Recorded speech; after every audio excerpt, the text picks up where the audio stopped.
Hey, what's going on YouTube? TakaTanakaGiants here with the, I guess, first ever TAKA Talk. Sorry, it's really low budget. But I just wanted to put this up and answer some of the questions you guys left on the last video. And hopefully I'll have this as kind of a recurring segment on my channel. So something that's maybe weekly or every 10 days, something like that. But I'll try to keep it regular. But yeah, so let's go ahead. If there's any other like show information or any other type of information, I'll leave it down below in the description box. But without further ado, I'm going to go ahead and just start. So I got quite a few questions here, and I'm going to try to go through all of them really quickly. In future episodes, I might try to shorten things up a little bit, maybe do timed sessions so the video's not too long, but here we go. This is the first one, so I wanted to answer all the questions. Sorry. Mr. Beast of the East 123 asks, favorite sports car product of the last 20 years? That's a pretty difficult question because I haven't really been collecting for the last 20 years. But I'm just going to go with one that came to mind like from way back in the day. I believe it's a Pinnacle product. And I just like the card design, the museum design that they had before. And I think one of the insert sets in the product, or it could have been like the high-numbered SPs in the product, I can't remember.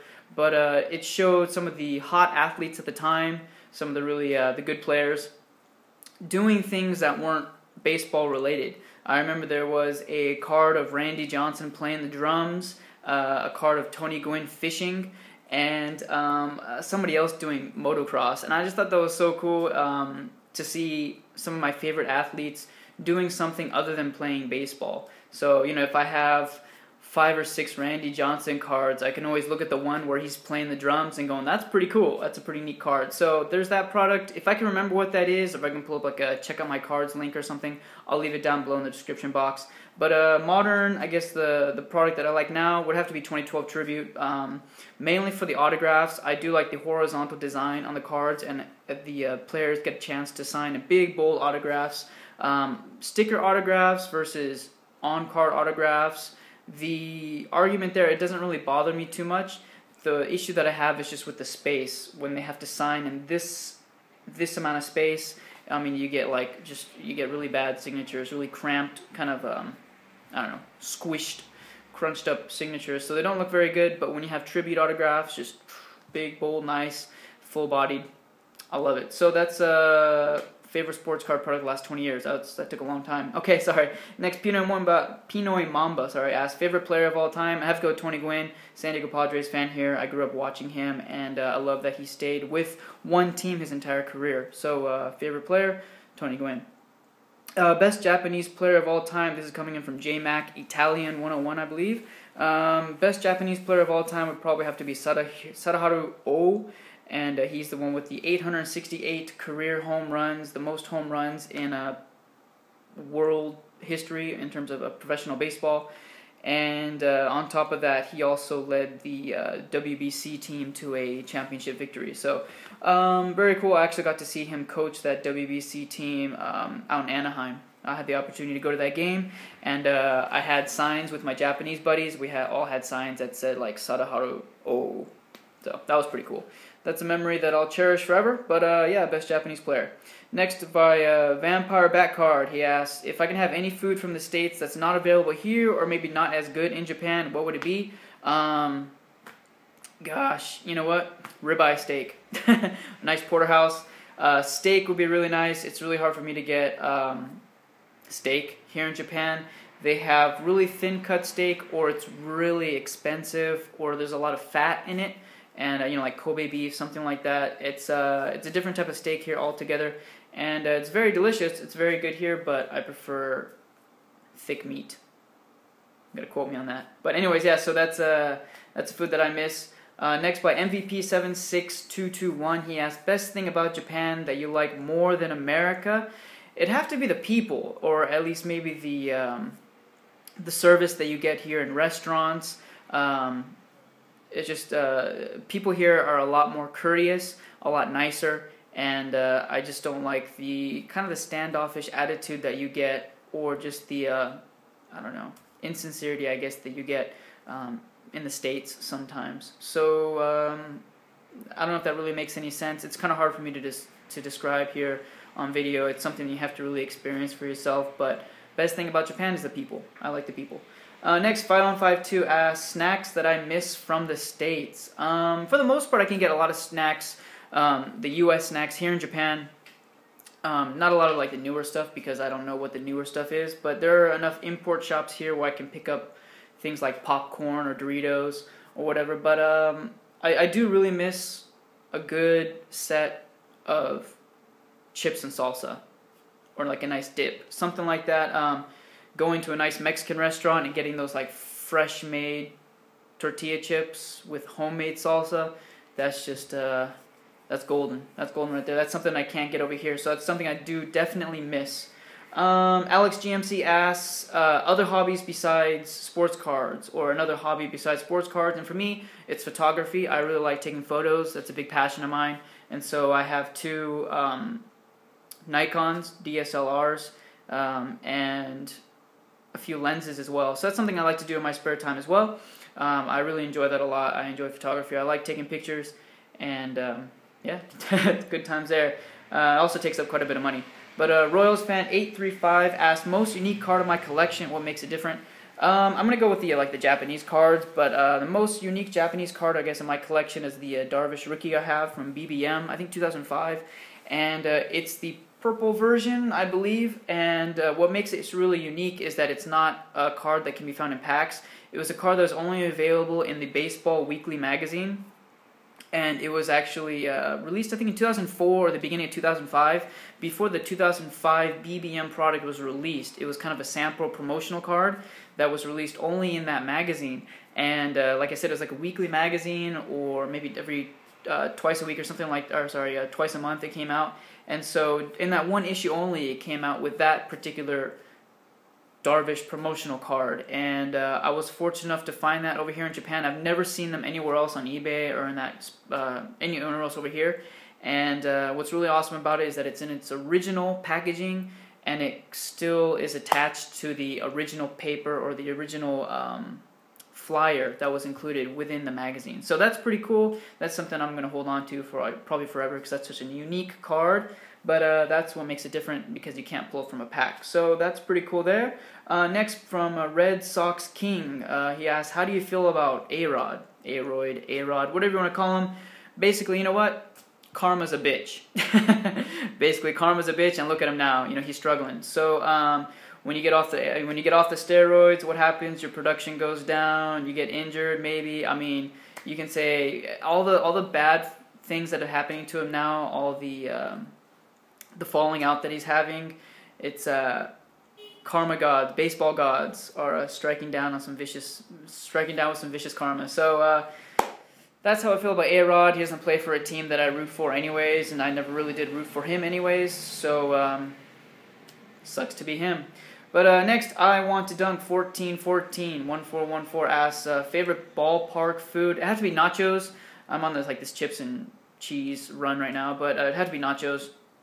Not really a fan of like the hot dogs or like cotton candy or anything like that. Just a big serving of nachos is something that I really miss. Next question up from Crazy NY Cards. He asks, what car do I drive here in Japan? I drive a Toyota Passo, P-A-S-S-O. I'll leave a link down below if there's any information on the internet in English. But that's kind of like a little mini family car that I drive. And I'm in the market for like a new car anyways, so that's something I have right now. He also asked, are there many American cars here in Japan? Yes, you can find imported cars. They're not domestic cars here, obviously. They're imported cars here in Japan. They just cost a little bit more to own them. There's a higher import tax, and there's also upkeep costs are a little more expensive, and that's something I'll get into a second. Because he also asks, how about classic cars? You can find classic cars here in Japan, more classic Japanese cars. But there's a system, there's like a maintenance system here in Japan, kind of similar to like you see the smog checks back in the States, where you have to get regular smog checks on your cars like every couple of years or something like that. At least I know California's like that. But you have maintenance checkups that you have to do to upkeep the car every few years, and that costs quite a bit of money. I believe it's like $1,000 to $2,000 depending on the car. And when you get the upkeep, when you get the maintenance record updated, then you're allowed to continue driving the car. You get like this fat sticker that goes on your windshield. And as your car gets older and older, that upkeep cost gets a little higher and gets more expensive. So a lot of people trade in their cars after like 5 or 6 years and get something newer because rather than spending $2,000 or $3,000 on the car that they already have that's already old, they'd rather just take that money and put it towards a down payment on a new car that usually comes with the upkeep cost already, and you're good for 3 years. So that's kind of the reason why you don't see classic cars in here in Japan, and you also don't really see older cars in Japan. Lots of new, lots of high turnover in cars here. Next, from Frack Attack 49, he asked, what's the difference between Japanese schools and U.S. schools, or at least the school system? That's a pretty big loaded question. There's a whole lot of information there, but I'm just going to go with one thing really quick. There's a big difference that I see in my students, which is the schedule. Kids go to school from 8 to 8:30, which is about the same. They get out of school like 2:33, which is about the same in the States. But here in Japan, after school finishes, most of the students, junior high school, they continue with club activities. So it can be either baseball, it could be soccer, and that usually continues for about 3 or 4 hours after school. Okay, and then you have sports teams. You also have like your science club or your computer club. And for the most part, most students in junior high school or high school, I'd say about 75–80%, are enrolled in some kind of extracurricular activity after school. So you got to imagine 2 or 3 o'clock, you finish school, and then you go to a club activity or a sports team for another 2 or 3 hours after that. You're getting off of campus, like you're leaving school like around 5 or 6 o'clock at night. And then from there, kids usually go home, they eat dinner, and then they head out and they go to cram school because they want to prepare for their for entrance exams into a university or into a nice high school. And so kids usually don't get out from there until about 9 o'clock, 9:30 at night. They go home, they finish the homework from school, they go to bed from like 10, 11 o'clock at night. So it's a pretty crazy schedule here in Japan, but the kids are pretty indoctrinated into that, and so it's not really a big deal for them. So it's a very, very different system here in Japan. Next up, Adrian Gonzalez fan 23 asks, favorite character in Major League the movie other than Taka Tanaka? I'd have to go with Serrano.